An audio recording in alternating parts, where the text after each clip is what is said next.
एकादशी व्रत का महत्व। वरुणधनी एकादशी। एकादशी तिथि सृष्टि के पालनहार भगवान श्री विष्णु को अर्पित है। शास्त्रों में वैशाख माह के कृष्ण पक्ष की एकादशी को वरुणधनी एकादशी के नाम से जाना जाता है। वैशाख माह और एकादशी तिथि दोनों ही भगवान विष्णु को अत्यंत प्रिय है, इसलिए भी इस एकादशी का और भी महत्व बढ़ जाता है। इस दिन साधक जीवन में सुख और शांति के लिए भगवान विष्णु के संग माँ लक्ष्मी की पूजा करते हैं और व्रत भी रखते हैं। मान्यता है कि एकादशी के दिन ऐसा करने से भक्तों की सभी मनोकामनाएं पूरी होती है। वरुणधनी एकादशी व्रत का महत्व। पद्म पुराण के अनुसार वरुणधनी एकादशी का व्रत करने से मनुष्य सब पापों से मुक्त होकर विष्णु लोक में प्रतिष्ठित होता है। मान्यता है कि जितना पुण्य कन्यादान और अनेक वर्षों तक तप करने पर मिलता है, उतना ही पुण्य वरुणधनी एकादशी का व्रत करने से मिलता है। मनुष्य वरुणधनी एकादशी का व्रत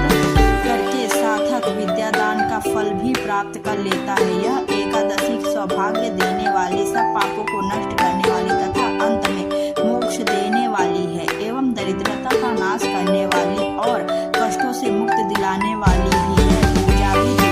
इस दिन शंख चक्र कमल गदा एवं पीताम्बरधारी विष्णु भगवान विष्णु की रोली मूली पीले चंदन अक्षत पीले पुष्प ऋतुफल मिष्ठान आदि अर्पित कर धूप दीप से आरती उतारकर दीपदान करना चाहिए और साथ ही यथाशक्ति श्री विष्णु के मंत्र ओम नमो भगवते वासुदेवाय का जाप करते रहना चाहिए। इस दिन विष्णु सहस्त्र नाम का पाठ करना बहुत फलदायी है। भक्तों को परम निंदा छल कपट लालच द्वेष की भावनाओं से दूर रहकर भी नारायण को ध्यान में रखते हुए भक्ति भाव से उनका भजन करना चाहिए। द्वादशी के दिन ब्राह्मणों को भोजन करवाने के बाद स्वयं भोजन करना चाहिए। पौराणिक कथा के अनुसार प्राचीन समय में नर्मदा नदी के तट पर मानधाता नाम का तपस्वी राजा राज्य करते थे। एक बार राजा के तपस्या कर रहे थे, तभी वहां एक जंगल में भालू आया और राजा का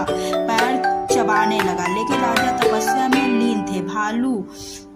भालू उनको घसीटकर जंगल में ले गया। भालू देखकर राजा बहुत डर गया। इस दौरान उन्हें भगवान विष्णु से जीवन की रक्षा के लिए प्रार्थना की। उसी पुकार सुनकर भगवान विष्णु प्रकट हुए और भालू को मार राजा प्राण बचाए। तब भालू